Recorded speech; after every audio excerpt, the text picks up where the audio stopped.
কুঞ্জৰা কুমাৰ কৰ্ণদত্ত ৰজৰে একমাত্ৰ পুত্ৰময় যজ্ঞৰি কুন্দৰ পৰপুত্ৰ ৰূপে লাভ কৰিছিলে পিতৃমুখ আৰু যজ্ঞরি ধুয়াই পরা পুত্র রূপে লাভ করার বাবে নাম হল মোরি ঘুরি মৈক্ষ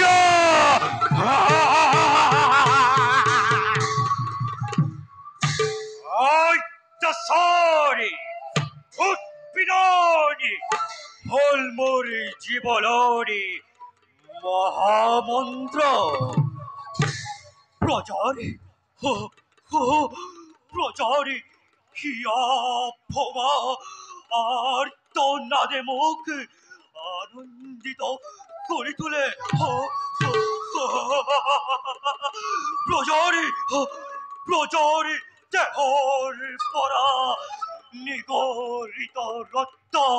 আৰু চকুর পারিয়ে বুক উত্তেজিত করে তুলে উত্তপ্ত হৃদয় মোরে শান্ত করে তুলে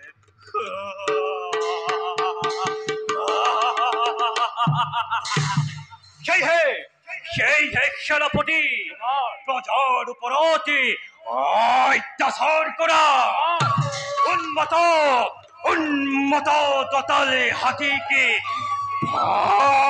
ধতুরা ফই পুরামত্ত করি প্রজার উপরতে মেলি দিয়া মই আনন্দিত হব বিচাৰো মই উৎফুল্লিত হব বিচাৰো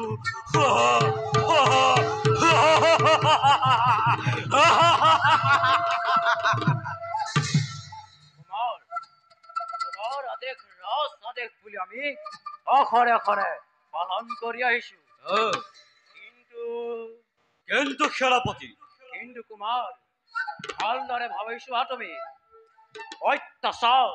উৎপীড়ন লোৱা যদি জীৱনৰ মহামন্ত কৰে তেন্তে ধ্বংস হব দেশ ধ্বংস হব কোল ধ্বংস হবা তুমি নিজেই কুমাৰ সেনাপতি হে কুমাৰ কৰো অনুৰোধ সুপথলৈ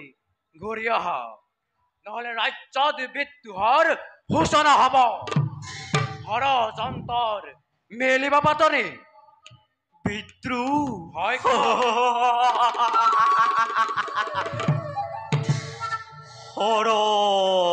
ষড়যন্ত্ৰ কাৰ সাধ্য আছে মোৰ বিৰুদ্ধে বিদ্ৰোহ কৰিবৰ কিন্তু কৰে যদি কোনোবাই মোৰ বিৰুদ্ধে বিদ্ৰোহ আচৰণ কৰে যদি ষড়যন্ত্ৰ মোৰ বিপক্ষে নাৰী হওক যুৱ হওক কিংবা শিশুৱেই হওক কাউকে মই নকৰিম ক্ষমা মোৰ এই কঠোৰ হাতেৰে সকলোকে মই কৰিম নিৰ্মূল কুমাৰ ভাবিছো কৰ্ণদত্ত ৰজাৰ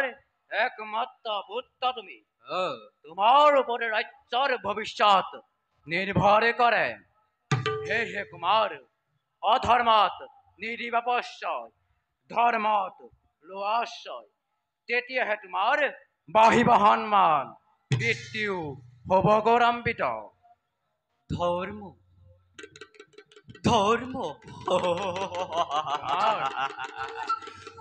সেনাপতি নুশুনাবা মোক কোনো ধৰ্মৰ মহিমা ধৰ্ম ন্যায় অন্যায় মই একোকেই নকৰো বিচাৰ কৰি যাম বাথ মোৰি কৰ্তব্য নিজৰ আৰু তুমি আৰু মই সেনাপতি তুমি মোৰ আদেশক ৰাজ আদেশ বুলি কৰি যাব পালো। তথাপি কুমাৰ, তোমাৰ এনে আচৰে জগতত আনিব কুখ্যাতি হ'ব পাৰে ভৱিষ্যতে ভয়ংকৰ পৰিণাম। পৰিণাম হয় কুমাৰ।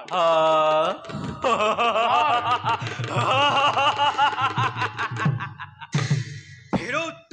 বজ্জাৰ মুখ্য আবৰণ সেইজনে চিন্তা কৰে সেনাপতি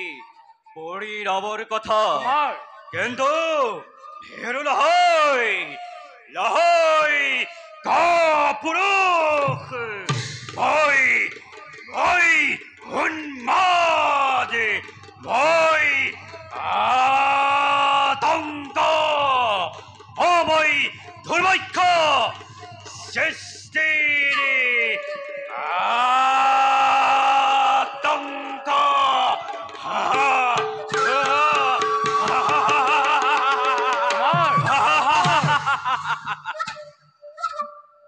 সেনাপতি কুমাৰ, বহুদিনৰ পৰা মোৰ মনত শিৰ বনত মিগয়া কৰাৰ ইচ্ছা জাগিছে। ইয়াত তোমাৰ মতামত কি? মহাৰাজে যদি অনুমতি নিদিয়ে? মহাৰাজেৰ একমাত্ৰ পুত্ৰ বই আৰ মোৰ সাথ মহাৰাজা কোনোদিনে বাধা প্ৰদান কৰা নাই। সে সেনাপতি কুমাৰ, বলা যাও আমি বৃত্তিৰ সমীপে অনুমতি লৈ বৃত্তিৰ মৃগয়া যাত্ৰা কৰিম আৰম্ভ। বলা কুমাৰ।